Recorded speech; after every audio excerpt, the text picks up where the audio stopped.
నన్నికి నా దీవెనలు తెలియజేస్తున్నాను.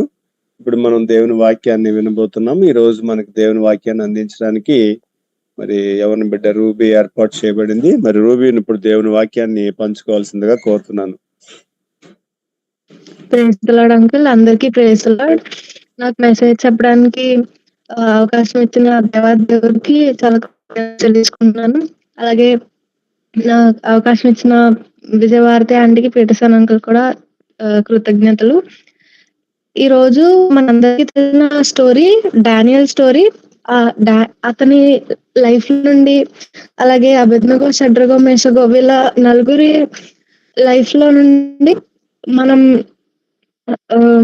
కొన్ని పాయింట్స్ చెప్పుకుని వాటి నుండి మన లైఫ్ కి డానియల్ లైఫ్ కి, వాళ్ళు జీవించిన లైఫ్ మనం జీవించిన లైఫ్ ఎలా ఉందని ఒక కంపారిజన్ చేసుకుని మనం మన లైఫ్ లో ఏమేమి అప్లై చేసుకోవాలి, మనం దేవునికి ఇష్టమైన బిడ్డలుగా ఉండాలంటే మనం ఎలా మారాలి అనే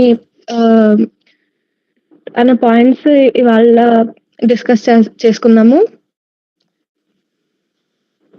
ఫస్ట్ లో యూదారాజుకు యెహోయాకీము ఏలుబడిలో 3వ సంవత్సరంలో బబులోను రాజు నెబుకద్నెజరు అతను యెరూషలేం మీదకి దాడి చేసి అక్కడి నుంచి నలుగురు యంగ్ మెన్ ని తీసుకురమ్మని ఆజ్ఞిస్తారు. ఆ నలుగురు వ్యక్తులు ఎలా ఉండాలంటే ఏ లోపం లేకుండా చాలా సౌందర్యవంతంగా, ఎంతో తెలివి కలిగి, విజ్డమ్ కలిగి ఉన్న క్వాలిటీస్ కలిగి ఉన్న నలుగురు యంగ్ మెన్ ని తీసుకురమ్మని ఆజ్ఞాపిస్తారనమాట. ఆ నలుగురు మెంబర్స్ ఎవరంటే డానియేలు, హనన్య, మిషాయేలు, అజర్య. వీళ్ళ నలుగురిని యెరూషలేం నుంచి తీసుకెళ్తారు అన్నమాట. వీళ్ళ నలుగురిని బబులోను కల్చర్ ప్రకారం జీవించాలని, ఇంకా బబులోను ఆచారాలు ఆచరిస్తూ వాళ్ళ తినే ఆహార పదార్థాలను తినాలని ఒక రాజు వాళ్ళతో అన్నప్పుడు, బబులోను ఆచారాలన్నీ ధర్మశాస్త్రానికి అలాగే యూదా ఆచారాలకు వ్యతిరేకంగా ఉండేవి. అయితే వీళ్ళు వాళ్ళ ధర్మశాస్త్రానికి ఇంకా యూదా ఆచారాలకి వ్యతిరేకంగా ఉన్నాయని చెప్పి వాళ్ళు ఇంకా రిఫ్యూజ్ చేస్తారు. వాళ్ళకి స్వయంగా రాజు వచ్చి ఆజ్ఞ ఇచ్చినా సరే వాళ్ళు దేవుని ధర్మశాస్త్రానికి అలాగే దేవుడి ఆజ్ఞలకు ఒబీడియంట్ గా ఉంటారన్నమాట. ఇంకొక దగ్గర చూస్తే రాజు బంగారు ప్రతిమను చేసి దాన్ని స్థాపించి దానికి నమస్కరించాలి అని ఒక ఆజ్ఞ రూల్ పాస్ చేస్తారు.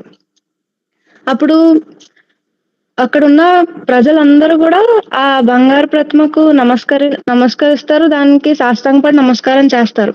కానీ షడ్రగో, మేషకో మాత్రం అలా చేయరు. వాళ్ళు మేము మా దేవుడికి తప్ప వేరే మనుషునికైనాను, వేరే విగ్రహానికైనా లోబడము, మేము నమస్కరించము అని చెప్పి వాళ్ళు అలాగే తిరస్కరిస్తారు.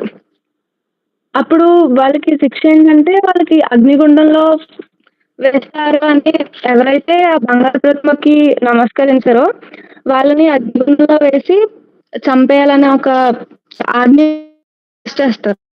అప్పుడు వాళ్ళు అబేద్నెగో, షడ్రగో, మేషకి ఏమంటారంటే మాకు చింత లేదు అని వాళ్ళు అంటారు. వాళ్ళు అసలు భయపడరు. వాళ్ళ ప్రాణాల మీదకి వచ్చిందని వాళ్ళకి తెలిసినా సరే, అగ్నిగుండంలో వాళ్ళని వేస్తారని వాళ్ళకి తెలిసినా సరే వాళ్ళు ఏమాత్రం భయపడకుండా ఆ వచ్చిన ప్రాబ్లం అంతా దేవుడి మీద భారం వేసి వాళ్ళు చింత లేకుండా ఫ్రీగా ఉంటారన్నమాట. అలాగే ఇంకో దగ్గర చూస్తే డానియల్కి వస్తుంది టెంప్టేషన్. అప్పుడు డానియల్ నెబుకద్నెజర్ని నమస్కరించడానికి రిఫ్యూజ్ చేస్తాడు. అప్పుడు కూడా ఒక ఆజ్ఞ ఇస్తారనమాట నెబుకద్నెజరు, నాకు మీరు నమస్కరించాలి, నన్ను మీరు సర్వ్ చేయాలి అని చెప్పి అతను ఒక ఆజ్ఞ పాస్ చేస్తారు. ఒకవేళ ఫాలో అవ్వకుండా తిరస్కరించినట్లయితే వాళ్ళని సింహాల బోన్లో వేస్తారు అని చెప్పి వాళ్ళు అంటారు. అయినా సరే డానియల్ ఎలా అంటే ఇంకా దేవుడు తప్ప వేరొక వ్యక్తికి కానీ, వేరొక ఐడల్ కానీ నమస్కారం చేయకుండా వాళ్ళని సర్వ్ చేయకుండా ఓన్లీ దేవుని మాత్రమే ప్రార్థన చేసుకుని అలా ఉంటారనమాట. ఎంతో ఒబీడియంట్ గా దేవుడి దేవుడి ఎడల చాలా భయభక్తులు కలిగి డానియేల్ ఉంటాడు. అయితే ఈ వార్త రాజుకు తెలుస్తది. డానియేల్ అసల ఆ రాజుకు నమస్కారం చేయకుండా ఉంటాడని ఉండి దేవుడికి ప్రార్థన చేసుకుంటాడని రాజుకి తెలిస్తే రాజు సింహాల బోన్లో నెబుకద్నెజర్‌ని వేస్తారనమాట. అయినా సరే తన ప్రాణాల మీదకి వచ్చిందని తెలిసినా సరే డానియేల్ ఏమాత్రం భయపడకుండా అంతా దేవుని చేతికి అప్పగించుంటారు.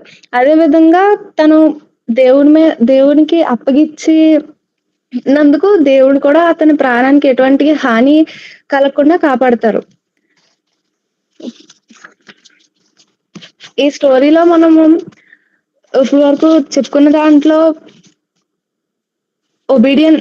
వీళ్ళు దేవునికి చాలా ఒబీడియంట్ గా ఉంటారు. వాళ్ళ ఒబీడియన్స్ మనం చూస్తాం. అలాగే దేవుడి పట్ల వాళ్ళకి ఎంత ఫెయిత్ ఉందని కూడా చూస్తాం. ఇంకా వాళ్ళు ఓన్లీ దేవుడికి మాత్రమే భయపడతారు. ఇంకా ఏ మనుషుడికి ఎవరికి కూడా భయపడరు అని కూడా మనం తెలుసుకున్నాం. అలాగే మోస్ట్ ఇంపార్టెంట్లీ వాళ్ళ ప్రాబ్లమ్స్ ఎటువంటి ప్రాబ్లం అయినా సరే దేవుని చేతికి అప్పగించి వాళ్ళు ఎటువంటి చింత లేకుండా కూడా ఉంటారు.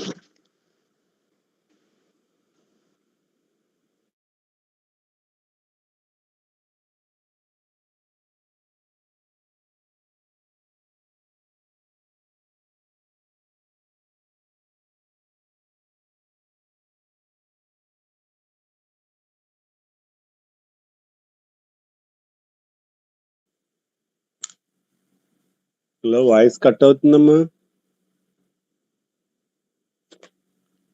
Hello hello uncle signal. Okay okay అమ్మా, కంటిన్యూ చేయండి. ఓకే. వాళ్ళు ఎటువంటి చింత లేకుండా వాళ్ళ సమస్యలన్నిటినీ దేవుని చేతికి అప్పగించి ఉంటారు. అది వాళ్ళ లైఫ్. ఇప్పుడు మన లైఫ్ మనం చూసుకుంటే మనం కొన్ని సార్లు దేవుడు ఒబీడియంట్ గా ఉన్నాము. అసలు మనకి ఏమైనా ప్రాబ్లమ్స్ వచ్చినప్పుడు కూడా మన ఫెయిత్ ని పక్కన పెట్టేసి చాలా భయపడిపోతూ ఉంటాం. అలాగే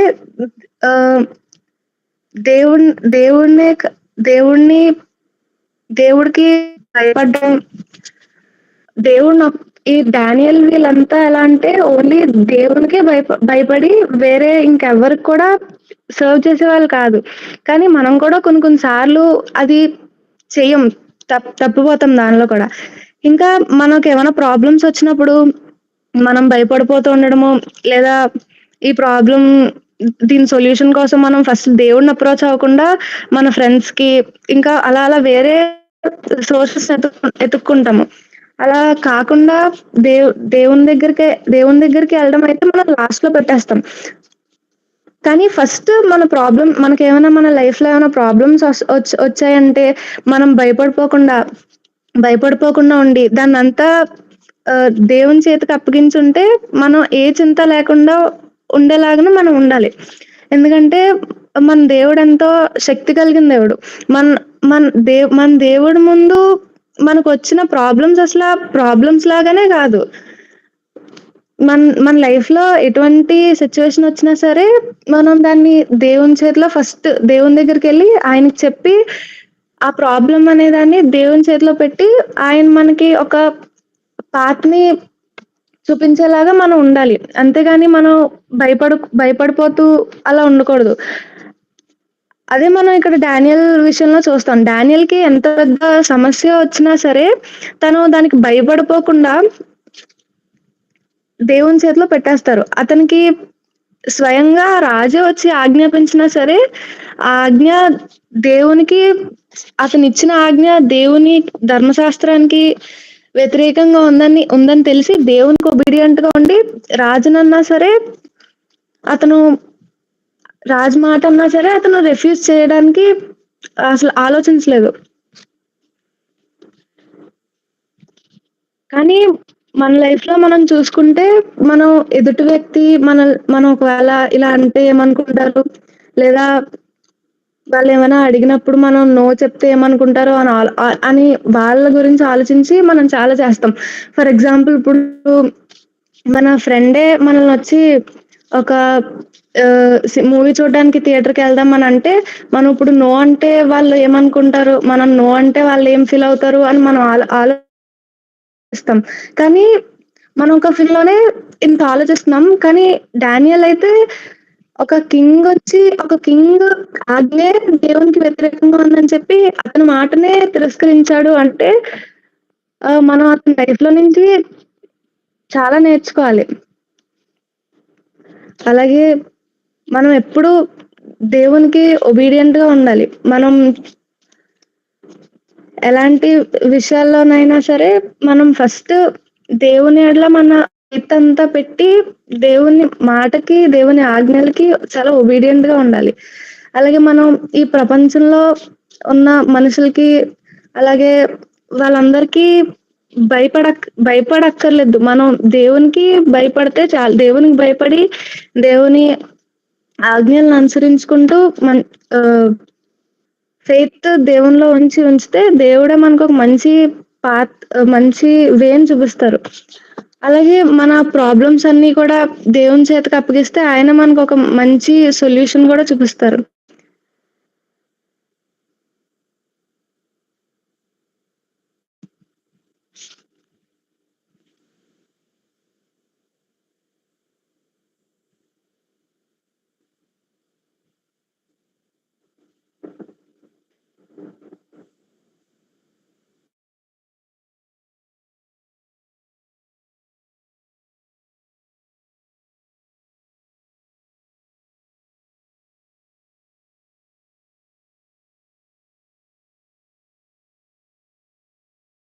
హలో!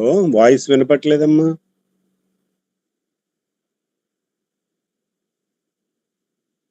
హలో!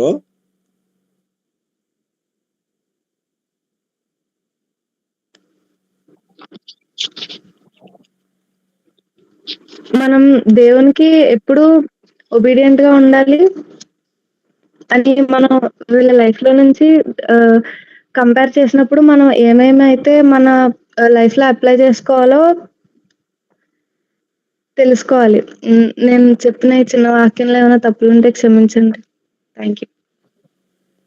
ఓకేనమ్మా. మరి ఇప్పటి వరకు